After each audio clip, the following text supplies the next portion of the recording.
everybody, how's it going? As you know, we got a stream running through our property and it's just been neglected on maintenance, and it's just way overgrown with small trees and things like that growing through it. So we've been slowly working at clearing it out and grading it off and planting grass there. So today we're going to start working on it because we got a little bit of time. So I got the Woodmaxx chipper hooked up to the 7060. It runs fine on the 2501, but some of the stuff in here is quite bigger and I just want to chip it and not have to move it. So the 7060 does a lot better on the full capacity stuff, the 6 and 8 inch material. So we got the Woodmaxx chipper backed right up to the back of the Super Duty, so we could just chip it right into the dump body, and when we want to dump the chips to use for the garden, we could just dump them right there and shovel them right in. For any of the cutting, I'm using the Stihl MS271 Farm Boss saw. I got this saw to replace an Echo CS590, I believe, the Timberwolf, and I've been a lot happier with this Stihl so far. The thing I like most about the Woodmaxx is the hydraulic infeed, where if you forward and reverse, so if you put some bushy stuff in there and jam it up, you can just send the thing in reverse. And the way it works, it's got 2 rollers in there that just keep rolling and they pull the material in.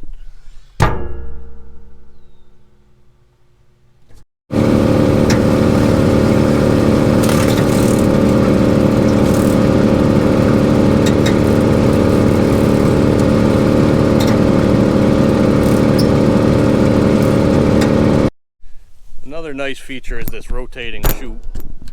So you just push this down, turn it any way you want, 360 degrees.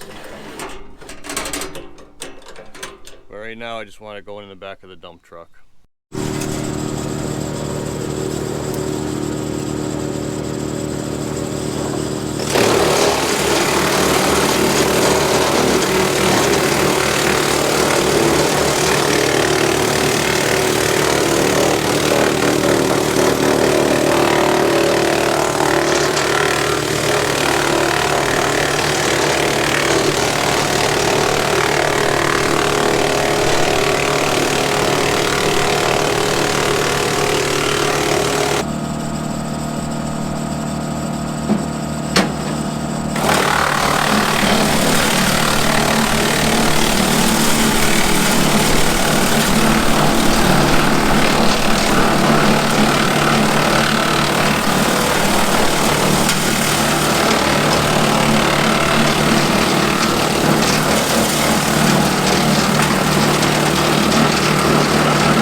can see, it makes really nice fine chips, which are really good for the garden, which is the whole reason why we brought the dump truck back here to do this. Typically we'd just chip them right into the bank and leave them there.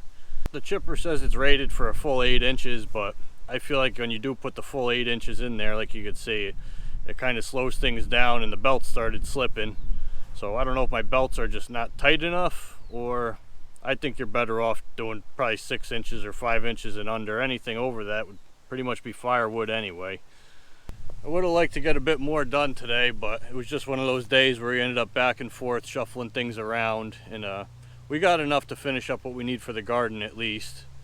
So we'll be back at it probably tomorrow, chipping more and just chipping into the bank instead of into the dump truck. But so far, since owning the Woodmaxx, I've been very happy with its performance. It's been super handy to have. You know, we've been just piling up brush piles all over, and it's just gotten too old, so it's nice to chip them up and turn them into something usable and not piles. If you have any questions on the Woodmaxx chipper or anything you've seen in tonight's video, please don't hesitate to ask in the comments. If you like what you saw tonight, like and subscribe. It'll really help out our channel. We appreciate it. We do appreciate you watching, everybody. Thank you, and we'll see you on the next one.